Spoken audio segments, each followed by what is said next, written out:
And there we have it, guys. So I've only partially knocked the pegs in, but they are starting to come out the other side now.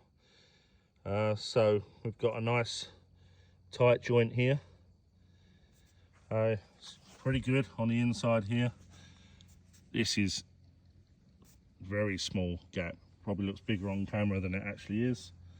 And then we put a square in here.